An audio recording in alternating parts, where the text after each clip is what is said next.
इसरेलाम दहमियत का district rank का हम रत्नपुर डिस्ट्रिक्ट 48 ये सामान्य रत्नपुर डिस्ट्रिक्ट 48 කියලා කියනකොට අපිට ලෝ ෆැකල්ටි යන්න chance එක තියෙනවා. chance එක තියෙන නෙමෙයි යන්න පුළුවන්.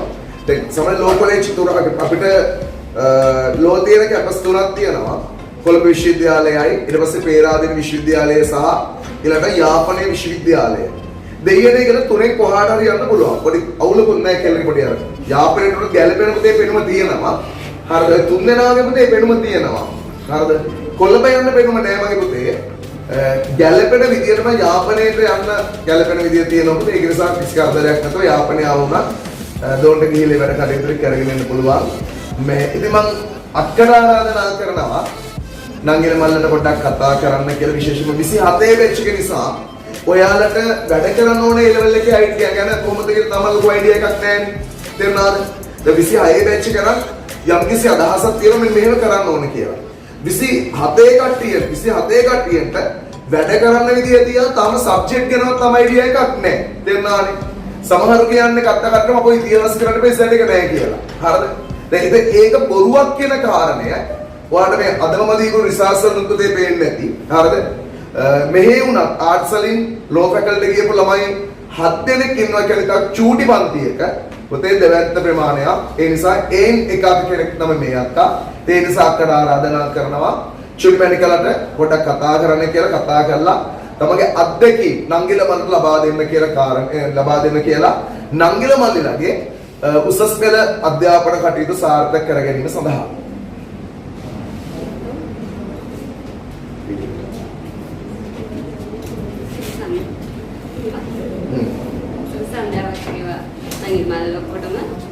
මම දැහැමි විනෝදයා උඩගම් මහාවිද්‍යාලයේ ඩිස්ට්‍රික්ට් රැංක 48 මම කරේ BC පොලිටිකල් ඉතිහාසය සෙස් ප්‍රෝ එක 1.9යි 3යි 8යි 6යි ඉතින් සබ්ජෙක්ට් එක ගැන කිව්වොත් නම් ඉතින් අවුලක් නෑ වැඩිපුරම පොත් තියෙන ඉතින් ඉතිහාස තමයි වැඩිපුරම මුලිකප්පන්දිය කෑවා අම්මට සිහි වෙන්න ගහද්දිත් ගහනවා අමර ගිහිල්ලා තාම නම් ඔයගොල්ලෝට ගහන්න නැති වැඩේ මුලදී ඉතින් කතා කරනවා පැටියෝ කියලා පස්සේ තමයි පොඩ්ඩක් දරුණු වෙන්නේ මේ හරිය තියෙන්නේ පාඩම් කරන ඕනේ ඉතින් කිව්වොත් තාම නම් පොඩි නෝට් එකක් ගන්න ඕනේ දින්දා දෙතිගේ දින්දා පාඩම් ගන්න හතරමාර පාන්දර හතරමාරට උඩ පාඩම් කරනවා තිබ්බා හතරමාර පාඩම් කරලා ඊට පස්සේ ක්ලාස් 7 දවස් ක්ලාස් ඉඳලා ආයෙත් ගෙදර ආයෙත් හතරමාරට ගන්න පාඩම් කරලා තියෙනවා මහන්සි වෙන්න ඕනේ ඉතින් ගොඩක් මහන්සි වෙන ඕනේ ඒක ගැන තරංකාරී විභාගය.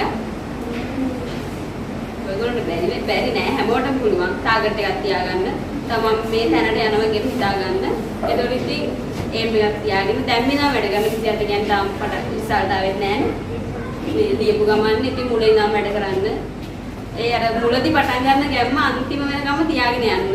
එක්සෑම් එක ඉවර වෙනකම්ම එහෙම වුණොත් ඉතින් බැරි වෙන එකක් නෑ. ඔය සබ්ජෙක්ට් වල ගන්න ඉතින් ලොකු පරිවිෂන් කරන්න යන්න ඕනෙත් නෑ. මම ඕලෙවල් 9 6 මට S3කුත් තියෙනවා මේ ඒ තුනකුත් තියෙනවා ඕලෙවල් වලට S3කුත් තියෙනවා. එහෙම තියාගෙන ඉතින් මම ඩිස්ට්‍රික්ට් 48 වෙලා තියෙනවා. ඉතින් බර සබ්ජෙක්ට් නැතුව සාමාන්‍ය සැහැල්ලු විදිහට කරන්න පුළුවන් සබ්ජෙක්ට් ටිකක් තෝරගෙන හොඳට පාඩම් කරලා එක්සෑම් එක ලියන්න. ඔයගොල්ලෝ හැමෝටම සල්සවරක් දෙන්න